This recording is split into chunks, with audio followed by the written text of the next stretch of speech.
The directions were kind of vague, though. Are you a fool? The directions needed to be vague. I couldn't spell out exactly what was happening to us, so I left a signpost. What do you think would have happened if a dustman had read them, or someone even more balmy? How quickly do you think we would have been buried alive or cremated? What about me seeking out Farad, though? Why him? Farad? Oh, yes, the trash king with all the tough bloods that thought I was easy prey. He smiled slightly, as if recalling a pleasant memory. After only little bloodletting, I struck a bargain with him. He would see to it that if his men found me, they would take me safely to the mortuary. And, of course, I needed the eyes and hands of his men to scour the catacombs beneath Sigil for me. For the bronze sphere? Yes. I told Farad it was the only thing that would save his miserable life. What a snivelling little dodger he was. You see, the old man was destined to end up on the Pillar of Skulls when he died, and he was desperately trying to weasel out of it. So I told him that there was an item beneath Sigil that would save him from his fate if he could only find it. But it wouldn't save him. It was just something you wanted him to find. Of course it was useless to him. One cannot dodge fate so easily. However, nothing motivates a man faster than telling him what he seeks will save his soul from eternal damnation. I intended to take it from him after he found it. It's just that searching for it myself would have taken too long. He smiles again. And why should I do it when I could have someone else hunt for me? Actually, he ended up tricking me into finding it for him. Why was it so important? Important? Do you not know? Do you have it with you? Yes, I do. I brought it with me. You have it? Ignation's eyes flick. Then your life has some use after all. When we merge, I would see about finding a means to unlock it. Perhaps all is not lost. What is the sphere? Why is it important? It is a dead sensory soul. Do you know what it contains? It tells the last experiences of the first of us, when we were one man and not a string of incarnations. If there is some way of unlocking it, I will be able to see inside his mind and see why all this happened. Yes. The incarnation's face has become somber. It is the answer I've always sought. Why this happened. Why we became immortal. When we merge, I will see about finding a means to unlock it. The third incarnation interrupts. Perhaps there are no answers in such a thing. Perhaps there never was. I don't deal in the realms of perhaps and maybe. The first incarnation sneers. I seek answers. It is what has allowed us to get this far. He looks at the third incarnation with contempt.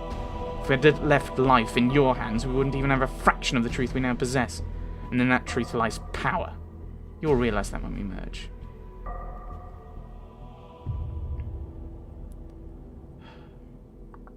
Other things I would know.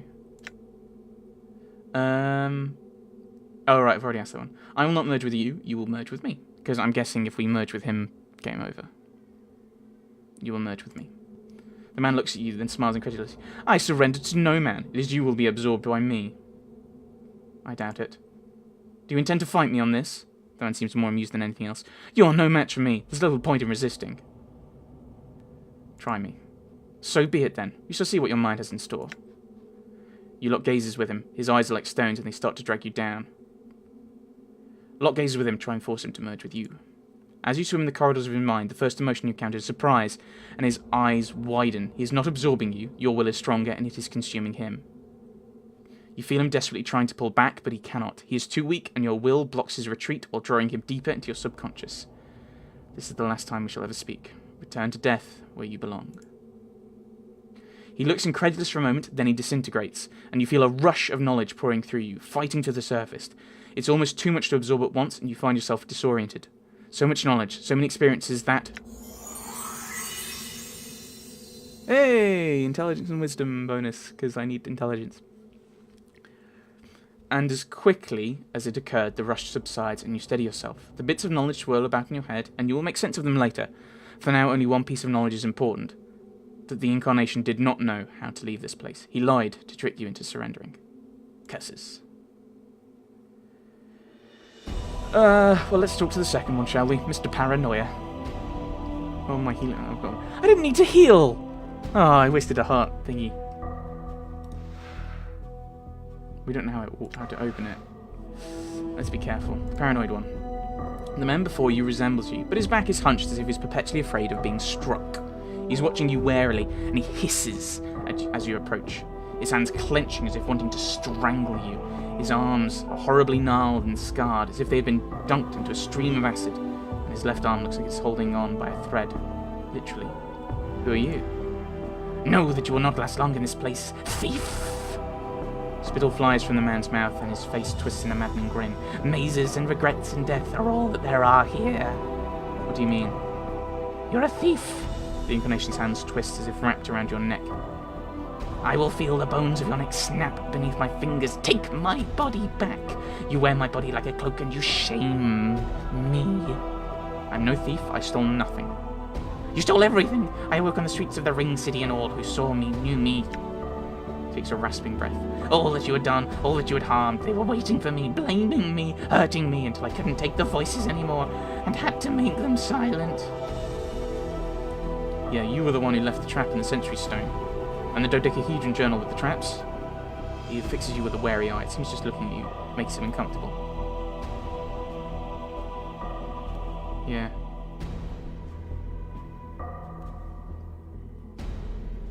You're the one who set fire to Yanis' legacies, weren't you? Trying to destroy my legacy.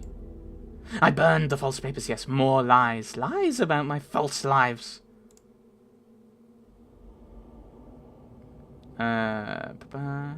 Language of the Oyo. Yeah, let us speak in private, just the two of us. As you speak the language of the Oyo, the incarnation's out, and he stares at you. After a moment of silence, he replies in the same language. Only I know the language of the Oyo. How do you know it? Oh, yeah, you are the... Never mind. Let's not do that one. Let's ask other things. Things I would know. Sentry Stone trap. You're the one who left it for me, weren't you? Yes! Simple trap. Trap for someone who can't die. Mind trap. That was simple to escape, actually. You lie! There are other things I would know. I don't want to end up fighting him. What happened to your arm? Kept coming off, so I had to stitch it up again. Do you know the other incarnations? Thieves. They're all thieves. All of them. Thieves will die. Okay, now we're going to go back to the Oyo.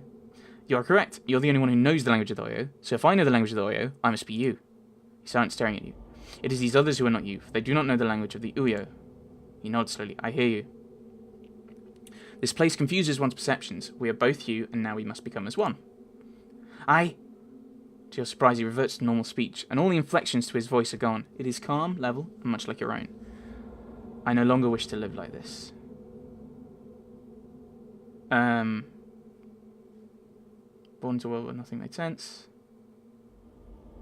You have suffered much. You were born into a world where nothing made sense. Where strangers claimed they knew you, they blamed you for things you knew nothing of, and they tried to hurt you. Yes. I will protect you now. You will know peace, for that is all you ever wanted, isn't it? The incarnation relaxes at your words, his eyes dimming as he locks gazes with you.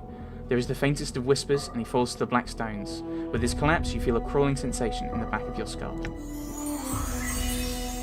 Hey! Physical stats. I've heard of them. And there is a flood of memories and strength and emotions, and you steady yourself. Dizzy for a moment, then your vision clears, and you are yourself once more. Farewell. I feel stronger. Stronger. I'm lawful good again! Somehow. Spell memorization. Ooh, I can really... That's gonna yeah, plus 3 hit point... Oh, that's not my regeneration, is it? I could boost that. Oh, that... Whoa! Up to 103? Up to 103. I'll take 103. Good.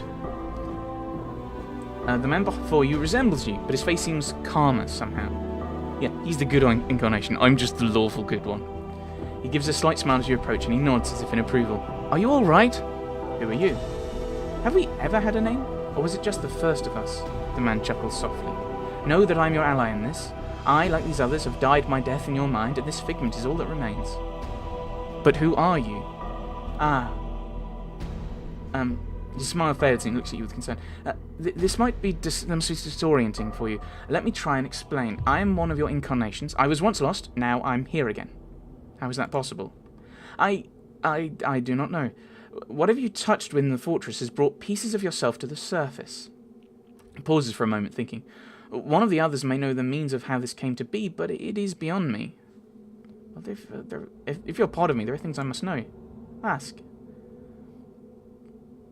If I've had countless lives, why were there only 3 here?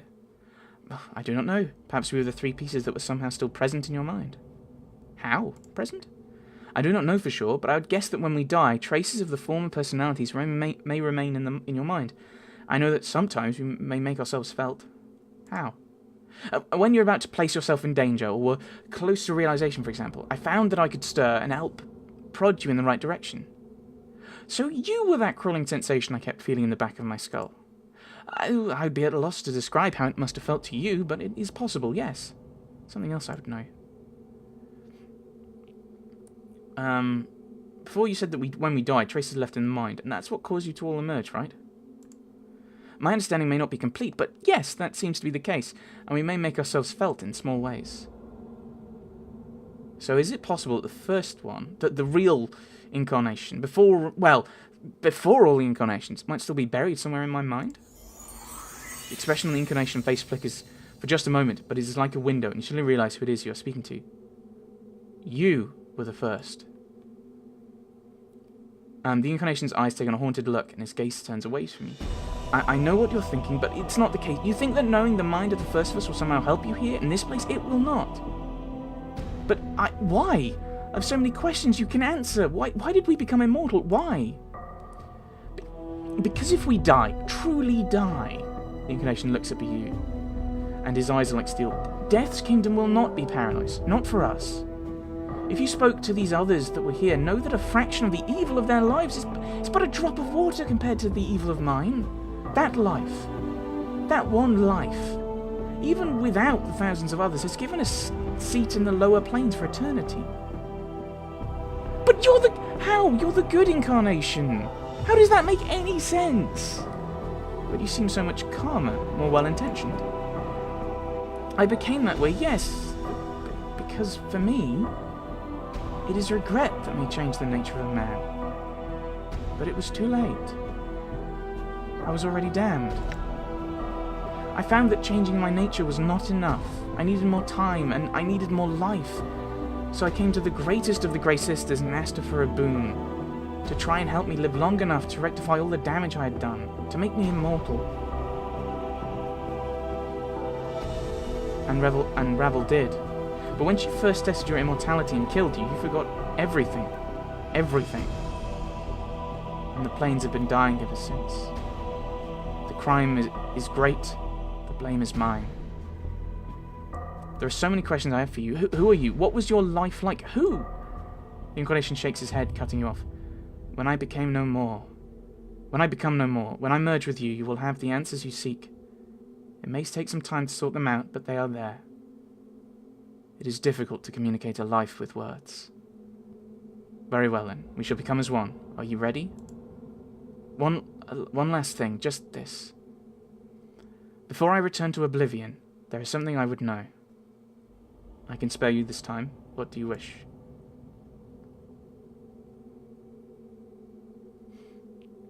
He studies your eyes, his expression somber.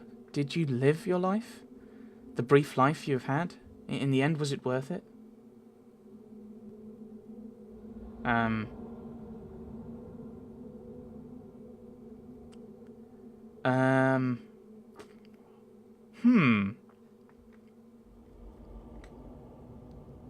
I was reborn in a terrible place. I'm sorry to have lived.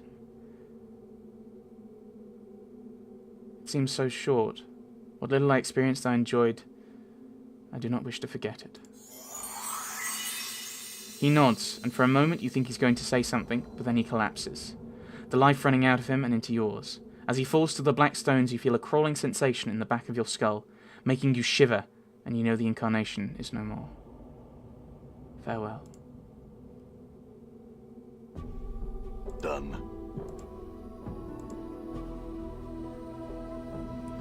Before you is the ghostly form of Dianara. Her spectral gown seems stirred by some ethereal breeze again. Her eyes rest on yours, and you feel a strange, disjointed sensation, as if you are looking at several pairs of eyes at once. Dianara? My love, at last I have found you. I searched for you after you were divided by the crystal. This fortress spans hundreds of miles, and I feared you were lost to me. Her ghostly eyes take your measure, searching your bodies for new wounds. Are you well? I think so. The crystal divided me, but I am one again. Now I am trapped here, however. I suspect trapping you here was the crystal's true purpose, but it poses no barrier for one such as I. She closes her eyes. Much do my eyes see, and the halls of this fortress are well known to me. If you are trapped here, my love, I shall see to it you're set free. Where is it you wish to go?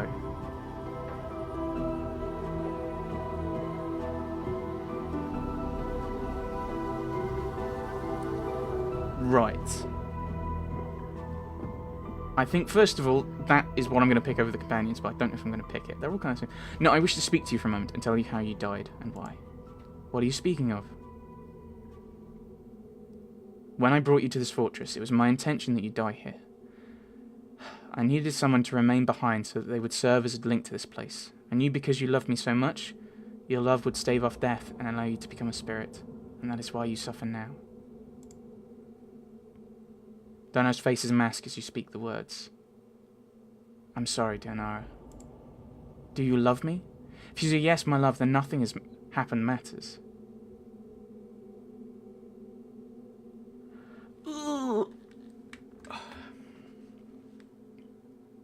What does it mean? What do you mean by love? Which is probably not a good sign, because I mean, in theory, 2 is right from the way I've been playing, in that it is not a romantic love. But your suffering has become mine. I found I will do what I can to help you.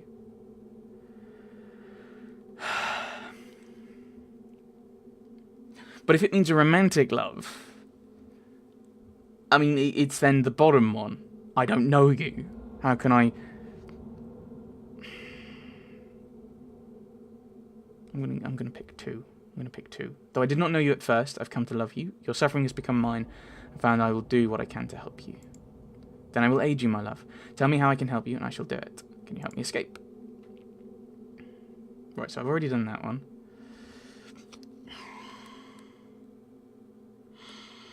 I wish to find my... I wish to rejoin my friends. I know... Well, they're... Mort's not dead. I've got Ray's dead! I'll be able to bring them back. I wish to rejoin my friends. As you wish, my love. Touch my hand, and the walls of this fortress shall be walls no more. Touch her hand. I forgive what you have done. I shall wait for you in death's halls, my love.